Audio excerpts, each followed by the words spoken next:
Many traders and investors use indicators to spot market patterns and trends, and most of these indicators fall into two types: leading and lagging.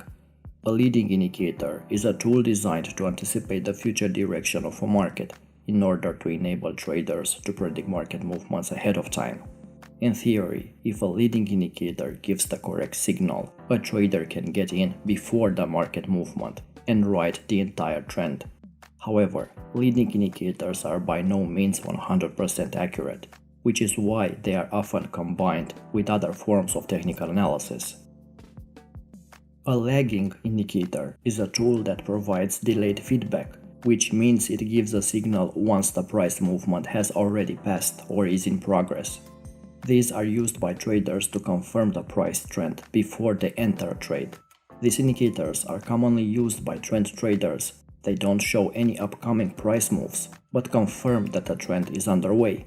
This tends to give traders more confidence that they are correct in their assumptions, rather than providing a specific trigger for entering the market. So what's the difference between leading and lagging indicators? The most obvious difference is that leading indicators predict market movements, while lagging indicators confirm trends that are already taking place. Both leading and lagging indicators have their own advantages and drawbacks, so it's crucial to analyze yourself with how each works and decide which fits in your strategy.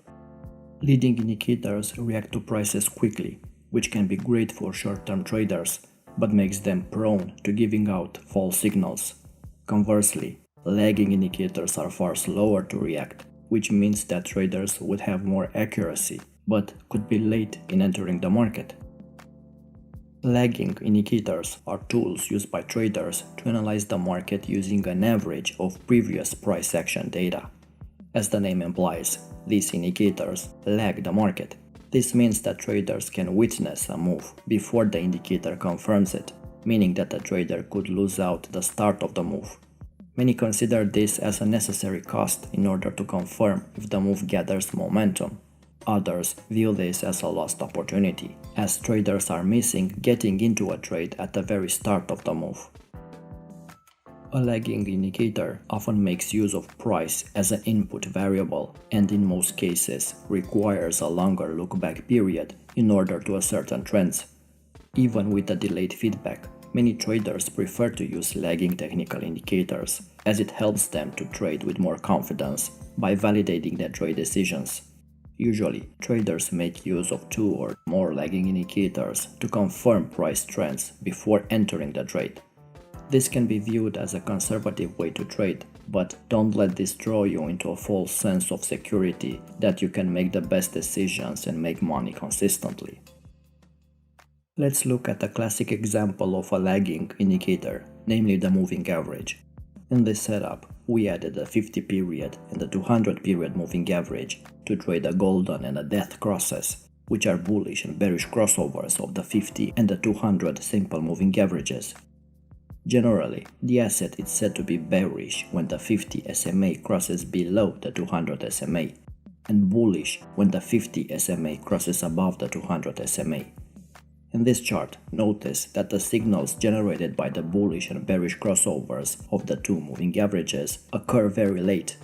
In the first signal, for example, if you enter short after the bearish signal, it would be a losing trade. This is because by the time price moved lower and the moving average reacted to this, price already fell significantly and started to pull back higher. I've also read a lot of false information regarding the RSI, the stochastic, and other momentum oscillators, which were associated with the leading indicators type. No, they are not leading indicators, although those indicators will generate a lot of good signals if traded correctly. They will not lead the price. Just because they tell you how overbought and oversold the market is, this doesn't mean that they are leading the price. Now, I'm not saying that you shouldn't use lagging indicators because they can help you to make informed decisions. Just remember that lagging indicators can only provide today's value based on the historical data.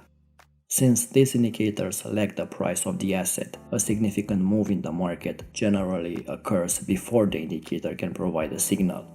The truth is that almost every technical indicator is a lagging indicator. Moving averages, MACD, the RSI, the stochastics, you name it, are lagging. First, there is a move in price. Then, sometimes later in the game, the indicator signals a buy or sell signal. They lag behind market action. They give signals after the fact. It's really important for you to understand how the lagging indicators work and how the data is compiled before incorporating them into trading strategies and risking capital on those strategies. Always remember that the price moves indicators, not the other way around.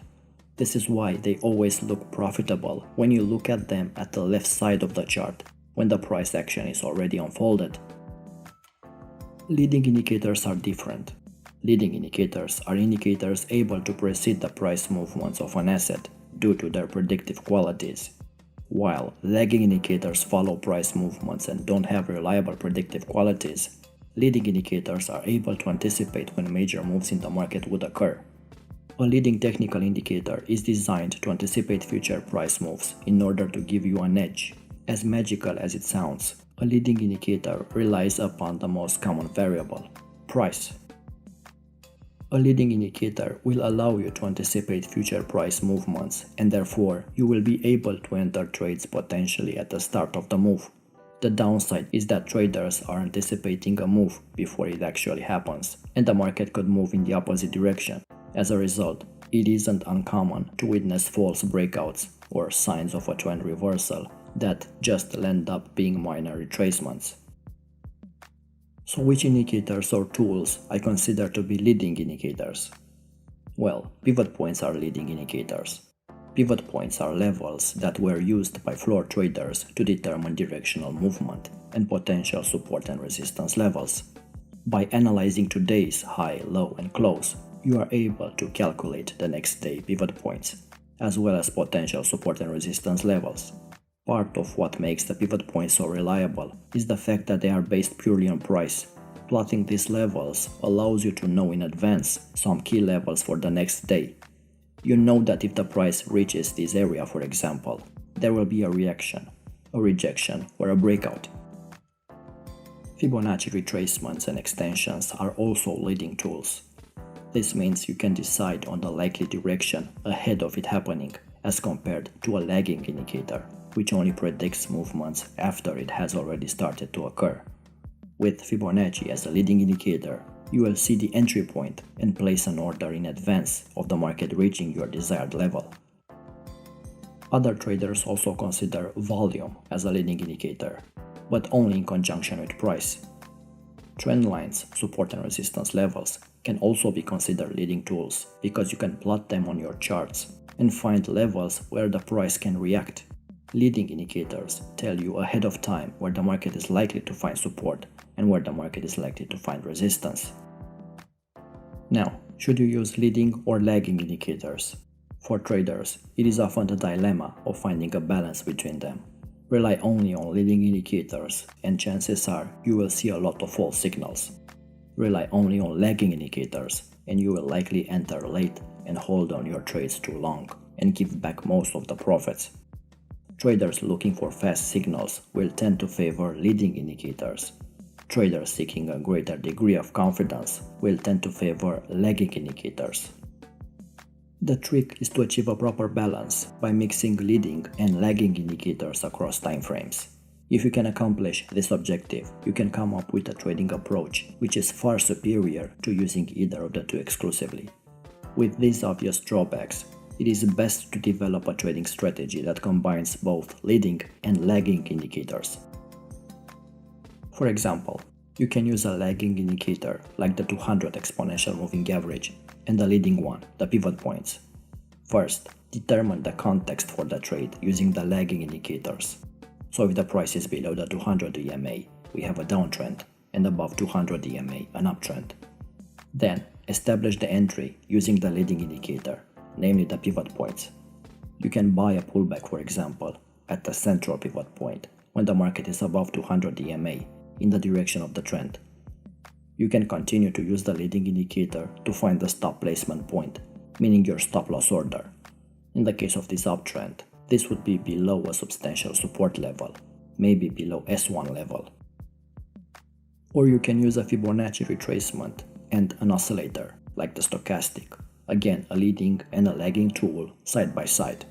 You can enter after a stochastic divergence or an oversold stochastic, when the price rejected an important Fib level.